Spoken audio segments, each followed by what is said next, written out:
Hello, and welcome to Moving Iron Podcast After the Bell with Chip Nellinger. Chip, man, looks like the market's pretty choppy today. Corn started out pretty low and then had a huge spike in mid-morning and then kind of closed back where it started at the beginning of the trading day. So what did you see happen, or some of your reactions to that? Yeah, the markets today had a really choppy day back and forth. There's just a lot going on pushing and pulling these markets. Corn and wheat traded lower, but wheat ended up a touch higher. Corn unchanged, so just a touch higher. Beans had pressure most of the day, so there's all kinds of stuff going on. Still, this is the last trading day of the month. I think you saw some fund liquidation. A lot of times, commodity funds will use the last 2 or 3 days of a month or the first 2 or 3 days of a new calendar month to enter or exit positions. The reason for that is a lot of them get paid incentive fees on closed profits.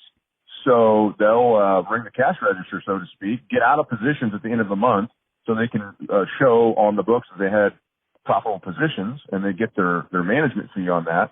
And then the start of a new month, they come right back into the position that they already were in. So they've been long, really everything, corn, beans, and wheat.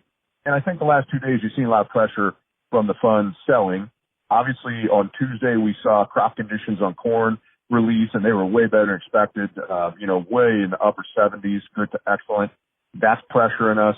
This Chinese trade issue, the market got thrown a curveball because, according to tweets from the, different Commerce and Treasury Secretary and even President Trump, everybody thought that was a done deal and a moot point, and that China was going to take a bunch additional U.S. agricultural products. Well, then on Tuesday morning, we get the tweet and the news story that there's an additional $50 billion tariff about to be implemented.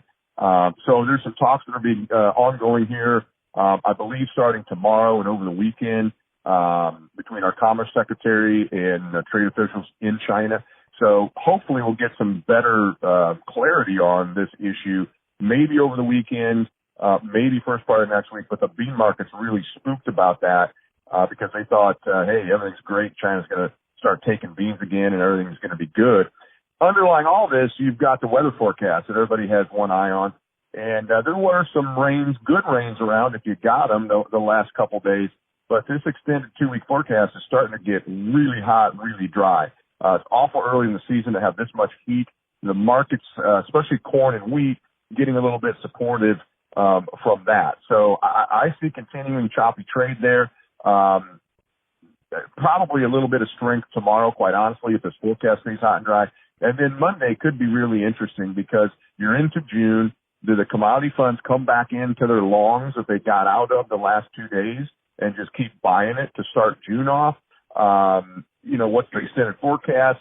At that point, you'll have a forecast that takes you almost to mid-June. So it's getting starting to be crunch time here on the weather as you get out 2-3 weeks here. So it's going to be really, really volatile, I think. And throw into that possible news or tweets or misinformation, fake news, good news on this China trade thing. And we got the makings for a pretty volatile couple of weeks here. Pretty crazy day in the livestock markets, too. We were limit up cattle yesterday, opened a little bit higher, and then just absolutely puked cattle. A lot of heavy selling pressure. I don't know the reason. There wasn't a real good reason they were limit up yesterday, and there wasn't a great reason they were back down $2 today. The last few seconds, last few minutes of trade, some huge buying volume came into the cattle market and really pared those losses back. We still closed lower, but way off the lows.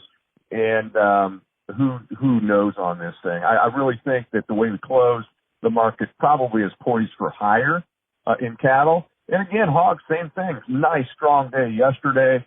Just about gave it all back today. So that's been typical of the hog market, just slopping in this range here that we've been in for a couple months. So we're all told, we're in some volatile markets here. China, weather, that's going to be a big issue, here over the weekend and to start next week. And it's going to be a bumpy roller coaster ride, I'm afraid, here for the next couple of weeks. Yep, I think you're going to be right. I mean, it's just so much news that affects everything so so much volatility in the marketplace, affected by just so many different news outlets, whether it's social media, whether it's just a regular news cycle or whatever it might be. So it's going to be no question. It's going to be a hot, choppy summer, I think, across the board here. No doubt. We're going to have to buckle our seatbelts because it's, I think, going to be a really volatile ride, probably more volatile than we've seen for 2 or 3 years here. That's not all bad. People shy away from that. It's good. These markets are going to move in big swinging ranges, and that gives you opportunities to do things on both sides of it. Make some sales on the big rally. You see a big setback, come in, buy some corn calls or bean calls on sales from higher levels. It gives you a lot of room to maneuver, but you just kind of have to be ready for it mentally and have a plan of action and then execute it and just, not be held captive or hostage by the volatility. Yeah.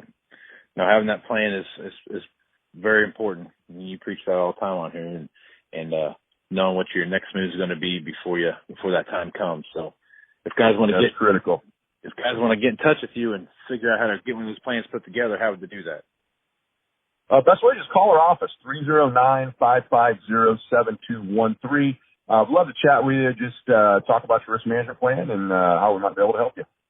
Sounds good. Chip, we'll run you down tomorrow, and we'll go from there. All right, sounds good. You have a good night. All right, thanks, Chip.